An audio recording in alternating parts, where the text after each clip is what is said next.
On the Arri Alexa, it has two SBIS card slots. It was designed that way so if you ran out of space on one card, it would span to the second card and continue recording uninterrupted. So a lot of people at the beginning would put in two cards, and then you would pull out the cards when they were exposed. But what happens is if you put two cards into those two slots, and you forget which slot has the exposed and which has the unexposed, and you accidentally do a camera format or a card format on the camera, you can lose footage that way. And I've had it happen. So my rule of thumb is never put two cards into the camera unless it's absolutely necessary. And you have to be very vigilant about that. So my general rule of thumb is I never put two cards into a camera. I only do one. That way you can never have an issue where you reformat a card accidentally because you thought the A card was in the B slot or the B slot was in the A slot. And you don't get confused that way because there's one card in, it's recorded, it's pulled out, and that's it. There's no way to get them mixed up. And I generally find that it's much better for me to format the cards back at my workstation than to have them do it at the camera, because that puts in another element of someone else being able to erase data, and you only want to have one person erasing the data because he doesn't know if it's verified and backed up in three separate places. Only person that's going to know that is me and or my utility.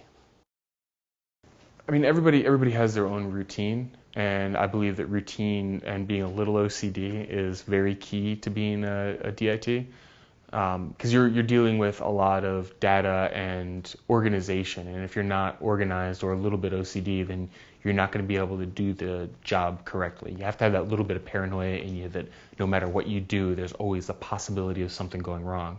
So some of the practices that I do, whether intentionally or not intentionally, is once it's downloaded, I verify all the sizes. Even when using an MD5 checksum, if they come back all correct, I will still go through and I'll verify all the size, verify all the video files on each one of my drops, and then I'll go through and make sure that every single file is actually there. And then once I eject the card, I do it again just to make sure that there wasn't any ghost in the machine or anything like that where something showed up that wasn't actually there. And then I'll go back and I'll recheck the video files. A little bit OCD, but it really helps with the job. Probably the most common way is either shot put, or if there's my great buddy Conrad Hunziker makes Alexa Data Manager and RCD Data Manager, which I really like as well. I've used in a long time. And then there's also something called rsync.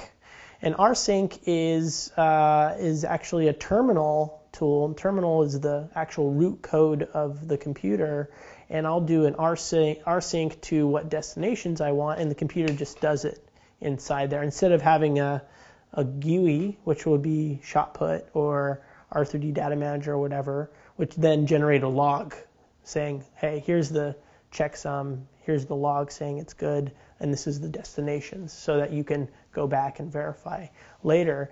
And so now I've completed my download, and I will pull that card out, and I may put it in a holding area if I have an inventory of cards, or if I know and have confirmed that that card is good, I might wait one or two cards later, but I'll take that card again, that A1 card, I'll put it back in my system, I'll wipe it in a disk utility, clean it out completely if I can. You know, some don't allow you to do that. Alexa, Red, I mean, I can't, you can.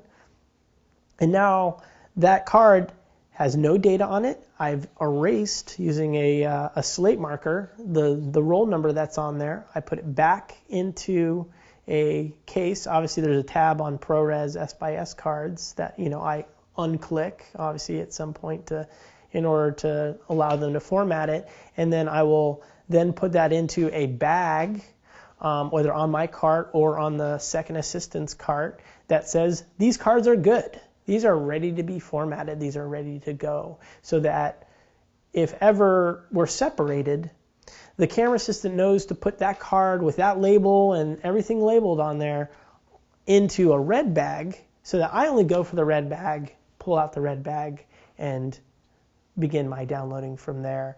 So that there's never ever once that opportunity for the camera assistant to have two cards, unless, I mean, they could be frazzled, which does happen sometimes, but I like to kind of separate things out a little bit. It just allows them to check themselves, allows me to check myself, because that tab that I'm putting down there, that tab also tells me, hey, you've downloaded this card, you've put this card into your system, you have it. So if I look at my drive and I go, oh, where's that card? Where's that media? I don't get confused. Oh, where's it at? Or hey Bob, I didn't get that card. I didn't get the last card of the day. What? No, I gave it to you. I put it on your cart. No, really, I don't have it or anything. No, I swear, I promise I did. Okay, all right. And then on the way home, hey, I have it in my pouch right here. I thought you put it on my cart.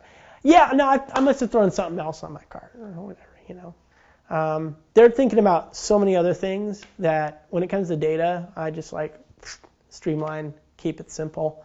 And that really allows for the minimal amount of mistakes that isn't unfortunately a bad event if someone actually deletes something. I'll tell you this, when I'm on set, I actually don't delete my trash if I can't, unless I have to. Because if I do, we'll say delete something, then as long as I don't empty my trash, the data is still there as long as I put the card back in. So that's another thing.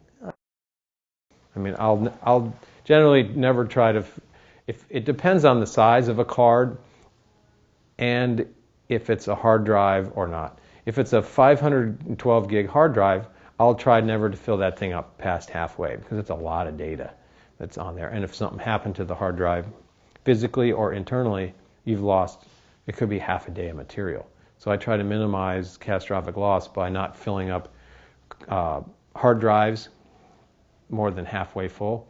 If it's a S/S card, compact flash, or SD card, I will generally have more faith in filling those all the way up to the top versus hard drives and SSDs because they tend to fail less depending on where you get your rental gear from, how many cycles it has in it, and I know that if I prep the job that I've tested all these cards ahead of time and I know that they're perfect.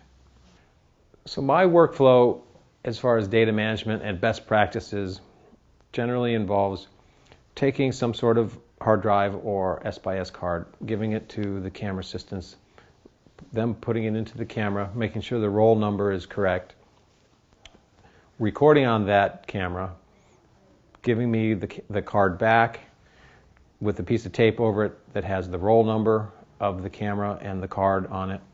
I take that card, take off a piece of tape, I just put the piece of tape down, I take the card, I put it into my card reader, and then I will transfer that footage into multiple hard drives, usually 2 to 4 hard drives at the same time.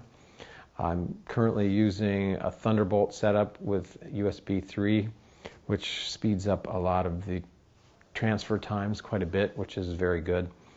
Then I will eject the card, take the card, put the roll number on it, put it into a box that has exposed written on the top of it, so I know that these cards have been exposed for the day and do not get back into the pile of cards that are going back out to the cameras for new exposure cards.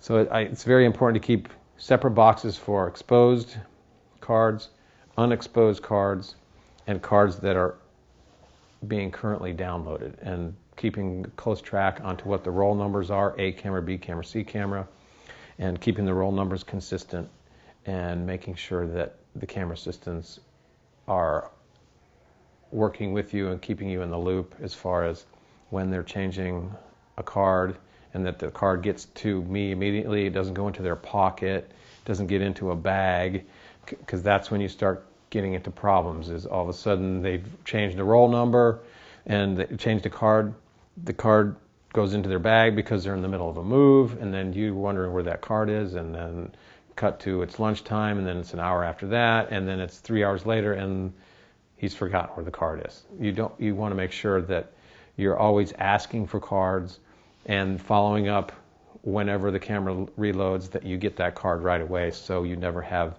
any type of issues where you will lose data or lose a card, because that is kind of the worst case scenario that nobody wants to go through.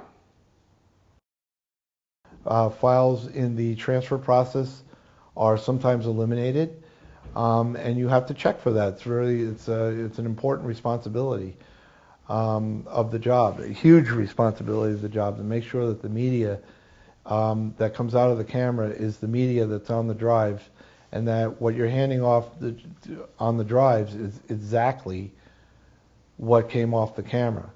Now, one of the foolproof ways to make sure that that doesn't, that nothing falls through the cracks, so to speak, is by keeping the recorded masters, the cards, on a daily basis, everything that was recorded, until the post-production company the next day releases those cards back into circulation to be erased and reformatted. That's critical. And I've seen it happen. It happened to me. I was in a situation where I had a short amount of cards, and I recycled the card, and I lost the file. Fortunately, it was a file that was recoverable, but I lost the file. Once I realized that I have to have a good inventory of cards, enough to survive till the next day, until the post-production company gives you clearance that all the media has been accounted for.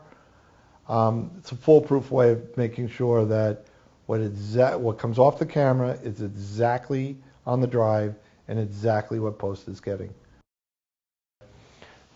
On certain television shows, we do not reformat cards throughout the day until they go to post and are checked in, verified, backed up, and then the next day we'll reformat the cards. That's in the television world. Some television shows will recycle through the cards, but I find that a very dangerous practice, and it's always a little scary. On commercials, a lot of times they won't have a big budget to have 20 cards for your whole day, so you'll have to go through multiple times and record on the same cards 2 times in a day. So you have to be very careful about your workflow and not erasing and formatting cards until you're triple verified that you have backups on multiple hard drives, so you're never going to lose any data. Usually the fail-safe way is to just make sure that you overnight your media, and that you get verification from post in the morning. That's the absolute critical way to make sure that nothing is lost. I think scrubbing is a really good idea if you don't have any of these tools, but scrubbing is scrubbing. It's quickly looking through something, making sure that it's there. That's a good idea. But if you're ShotPut Pro and everything in your system is configured properly, then you shouldn't have to scrub. But I usually do the scrubbing process while I'm generating dailies. Like if I'm doing commercials, I'm looking at everything. So I'm effectively scrubbing at that point, but it's before anything gets sent out.